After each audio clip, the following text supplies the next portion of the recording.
E aí pessoal, beleza? Meu nome é Fernão Guerra, nesse canal aqui a gente fala sobre tecnologia, criatividade e investimentos. No vídeo de hoje é mais um vídeo onde a gente fala sobre os três assuntos, é uma interseção entre todos eles, né? Então eu mostro uma forma criativa usando tecnologia para me mostrar alguns alertas e algumas anomalias nas empresas que são listadas em bolsa. E eu vou contar um pouco da história de como uma dessas minhas integrações me levou até uma empresa que eu fiz um estudo muito mais a fundo. E eu acho que ainda é um bom negócio e eu quero só mostrar o processo e compartilhar com vocês como foi tudo isso, né? Então, se você é novo por aqui, antes de mais nada, e gosta de um desses assuntos, não se esquece de se inscrever no canal aqui. Se você está sempre por aqui e ainda não está inscrito, também se inscreve para ajudar o canal. E se você quiser dar like e fazer comentários e feedbacks aqui para a gente estar sempre melhorando e compartilhando essas ideias com mais gente da comunidade, sinta-se à vontade também. Vamos lá então? Nesse caso específico aqui, eu estou falando da Melnick Even, que é uma construtora lá do sul do país. E eu quero mostrar como que eu achei ela, usando a parte de tecnologia de uma forma criativa, e depois eu vou falar um pouco mais a fundo sobre o momento que ela está, baseado numa thread que eu escrevi no meu Twitter aqui, né? Então, começando, vamos lá. Como é que eu achei isso aqui? Eu achei isso aqui baseado eu tenho um bot no Telegram que me reporta algumas coisas, e eu tenho um modelo de Benjamin Graham, que é um cara que super famoso. Ele é o professor, o mestre de Warren Buffett, que é um outro cara muito famoso, e ele tinha uma forma lá de calcular a margem de segurança baseado no valor intrínseco de umas ações, né? Então eu usei um pouco da metodologia dele, só que eu fui mais conservador. Então eu criei um bot que me reporta as empresas que se encaixam dentro dessa metodologia, né? Então, se você apertar aqui no bot, ele vai dizer para você, né, que essa é uma versão alterada da fórmula de Benjamin Graham, que usa um PL aceito de 10 e um preço sobre valor patrimonial de no máximo 1. E aí ele me retorna uma lista de empresas que se encaixam nesse exato momento nesses filtros, né? Então, a partir daí eu começo a dar uma olhada. Aqui nesse minuto vocês vão ver que a empresa, que a Melnick, né, que é a Melk 3, não vai aparecer. Mas nesse momento ela apareceu. E pra mim foi muito surpreso, porque eu não conhecia essa empresa, né? Então pra mim era nova, era uma empresa nova. Eu fui lá ver o que estava acontecendo, né? Então o que estava acontecendo, né? Eu começo dizendo aqui que 3 semanas atrás meus scripts de alerta me reportou a Melnick, que eu nunca tinha escutado falar. Então se tratava da Melnick, que é uma consultora do Rio Grande do Sul, que abriu capital na bolsa em setembro do ano passado, e desde o topo de 8,50 alguma coisa no IPO, a ação nunca mais tinha visto um topo na vida. Essa é a ação. Eu boto uma imagem lá, mas eu posso mostrar aqui. O dia do IPO, aparentemente aqui eu tenho o dado desde o dia 28 de setembro, e de lá pra cá foi só queda, né? Então agora ela tá dando uma recuperada, mas ela chegou a cair aí a mais de 40%, né? 39%, 40% desde o preço topo dela.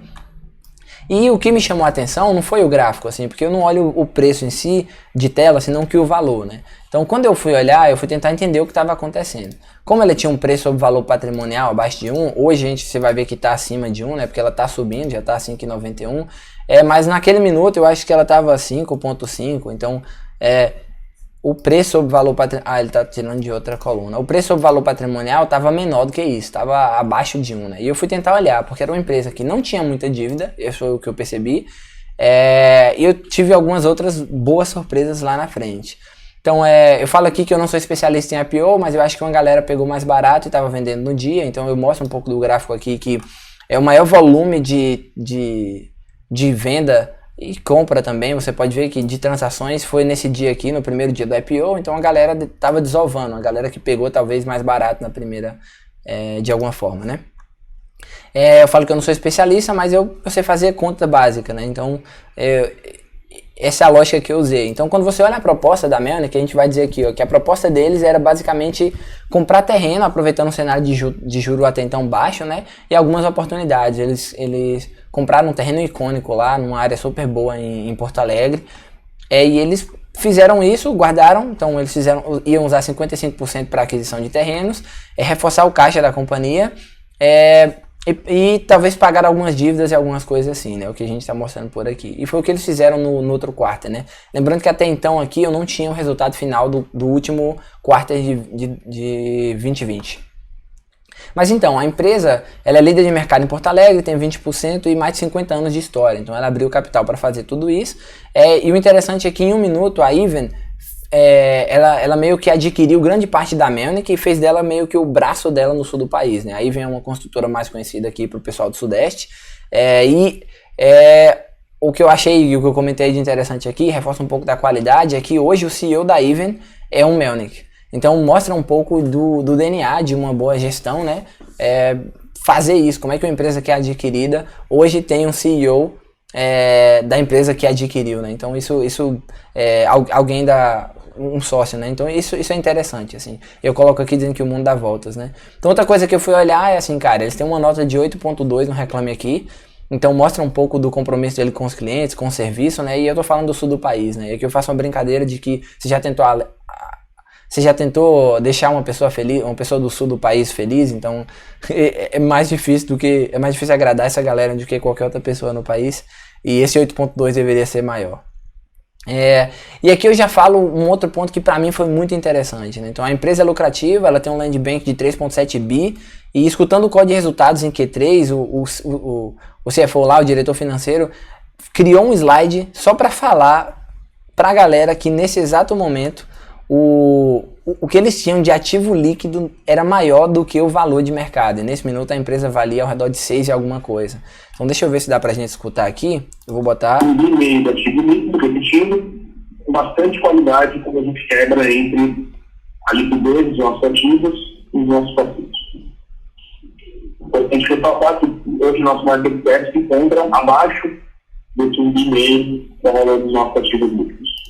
É o que ele fala aqui, é importante ressaltar que nesse minuto o nosso market cap da empresa se encontra abaixo do valor dos ativos líquidos. Então isso me chamou a atenção, porque uma empresa que não tem muita dívida, e nesse exato momento os ativos líquidos, né, que já considera isso na verdade, já é maior do que o market share da empresa, tem alguma coisa errada. Assim, normalmente quando se fala de construtora, tem alguma coisa errada, então vale a pena dar uma olhada, né? Então, eu não sou especialista em contabilidade, eu troquei uma ideia com um amigo meu, falei, cara, dá uma olhada nisso, a gente troca ideia sempre, e aí eu fui perguntar meio que no Twitter pra uma galera da comunidade, e tem um cara que se chama Felipe Pontes, ele é doutor em contabilidade, e eu falei, cara, eu tô tentando entender o valuation dessa empresa aqui, me explica como é que funciona esse lance de land bank, como é que é esse tal de VGV, né? Como é que a gente provisiona tudo isso.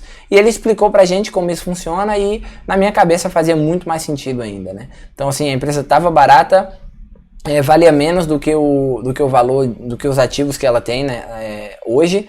E eu só fui tentar me aprofundar um pouco mais. Eu fui olhar o que o mercado estava olhando para ela e no IPO, alguns analistas, a recomendação dos analistas davam em média ao redor de 12,42 para ela, e hoje ela tá valendo 6, ela tava valendo até então 6 e alguma coisa, né? Hoje tá valendo até abaixo dos 6. Então você tá vendo um upside aí de 100%, né? Então eu fiquei de olho, até marquei um cara, mas normalmente quando alguém recomenda esse tipo de coisa, são as próprias corretoras ou as próprias instituições financeiras que estão envolvidas com o IPO dela. Então você tem que ficar de olho, né? Teve gente dando preço-alvo de até 15,40. Então assim, quase triplicar o valor dela hoje, um upside gigantesco. Eu não sou mestre em macroeconomia, então esse é o tipo de case que eu gosto, assim, é conta básica. Se eu puder comprar um negócio que vale R$1 por 70 centavos, maravilhoso, assim. Principalmente se a empresa sempre dá lucro e tem perspectivas futuras de crescimento, isso é muito bom. Uma outra casa de research disse que o preço justo, usando a metodologia de Gordon, né, o modelo de Gordon, deveria ser ao redor de 16,71 e deu uma recomendação com 12,50. E aqui mais embaixo, outra coisa que me chamou a atenção é que a empresa começou a recomprar as próprias ações, porque na visão da empresa tá barato. Então ela pode trazer retorno para o acionista comprando suas próprias ações e trazendo para a tesouraria. Então você que é acionista dela passa a ter mais participação ainda, porque agora ela está dentro da empresa que você é sócio. Eu achei isso interessante, assim. E aqui nesse minuto com toda essa informação foi quando eu fiz a minha primeira compra a 5,51, né? Para mim já fazia muito sentido. Nesse minuto a empresa estava comprando a 6,20 e já achava barata. Então eu falei, cara, então vamos lá. Eu acho que faz sentido e eu abri a minha posição e comecei a olhar. Só que depois, eu falo aqui, né? O que acontece é que hoje a empresa apresentou um resultado final de Q4 E além de quase ter zerado a dívida, com o caixa que eles pegaram, eles meio que zeraram praticamente a dívida, eles formalizaram um lucro líquido de 50 milhões e uma geração de caixa de 175 mil em 2020. Então, assim, estava abaixo do que eles tinham previsto para o ano, mas por conta da pandemia, eles tiveram que parar algumas obras e lá em Porto Alegre o negócio ficou parado certo tempo, né, por conta da pandemia, né, o que é justo, e eu não acho que no longo prazo, ou até mesmo no médio prazo, vai fazer muito efeito aqui para eles, né? Então, essa é uma das formas que eu enxerguei isso. E eles colocaram aqui, então, 686 milhões de VGV lançados, e 641 de vendas brutas totais, e alguns outros dados importantes que eu posso deixar no link, você pode acompanhar na thread aqui, né? Então, para variar, eu assisti de novo o call de resultados de Q4 final e o CFO outra vez colocou esse gráfico aqui no final, né? E agora, mais impressionante ainda é que o preço de tela da ação estava menor ainda do que quando ele colocou lá, só que ele não falou ele só colocou o gráfico, mas ele não mencionou no call de resultados, isso veio no release. Então agora está mais ainda, porque ele aumentou o ativo líquido, que antes era 1.4 bi, agora é 1.5 bi, só que o market cap ainda, o mercado está batendo mais ainda nela, agora está valendo 1.6 mil. Então para mim isso aqui fazia muito sentido. Eu escrevo aqui, né, que para variar o CFO meteu isso no release, e a relação entre o NAV, né, que é o valor de liquidação de um ativo, é quando você soma todos os ativos líquidos da empresa, caso você fosse fechar a empresa, versus o valor de mercado da empresa, a diferença era gigantesca, né? Então, comprar R$1 da Melnick está custando 77 centavos, é o que eu escrevo aqui. Então, eu nem estou falando de fluxo de caixa, modelos de fluxo de caixa descontado e do futuro. Eu estou falando que para ela valer o que ela tem de ativo, ela tinha que subir 33% aqui, né? Então, isso é interessante também. Então, para finalizar, logo depois que eles mandaram um resultado, um dia antes do call, eles lançaram um fato relevante, dizendo que eles abriram também de novo um processo que foi aprovado em conselho, a recompra de até 10% das ações em circulação, né, do free float. Então o financeiro, eu faço uma piada aqui, né, que o financeiro é muito trader. Os caras venderam a 8,50, começaram a recomprar 6, e se eles comprarem, na verdade, nesse minuto eles já recompraram a 5,40, se eu não me engano, eu posso buscar aqui, mas eles já recompraram, então assim, o preço médio deles estão abaixo dos 6. Então eles venderam a 8,50, estão recomprando a R$6, porque o mercado continua batendo. Então, eu faço no meu post final aqui, eu falo, cara, eu posso estar errado? Eu tô sempre errado desde a quarta série, né? Eu tô acostumado a estar errado, então sim. Mas eu comprei R$1 de ativo líquido a 77 centavos naquele minuto, e eu tô levando de graça uma empresa que lucra, com bom histórico, boa gestão, projeções de lançamento de VGV para esse ano de 1.2 bi, eles já lançaram mais de 500 acho que são 500 milhões, se eu não me engano, eu posso validar e depois colocar aqui embaixo, nesse primeiro quarter, e uma margem líquida histórica de 20%. Os preços de todos os materiais, né, ferro, cimento, isso tem crescido, isso tem subido muito, então essa margem vai dar uma caída, possivelmente, mas mesmo assim, se cair a metade, a gente ainda está falando de um negócio que vai ser lucrativo nesse ano. Então eu acho que eu já falei muito nesse vídeo, mas eu queria dar um resumo de por que eu de como eu achei essa empresa, de depois como eu mergulhei a fundo nela, né? Então eu comecei com a parte de tecnologia, de integração tecnológica, onde eu criei o meu scriptzinho aqui, que busca essas informações para mim, e ele me mostrou esse código de ação que eu nunca conhecia. Eu coloquei depois ela na minha watchlist aqui para tentar entender, e eu mostro um pouco da variação, de quanto ela está subindo, um preço sobre valor patrimonial, EBITDA, e eu tenho todas essas informações aqui, né?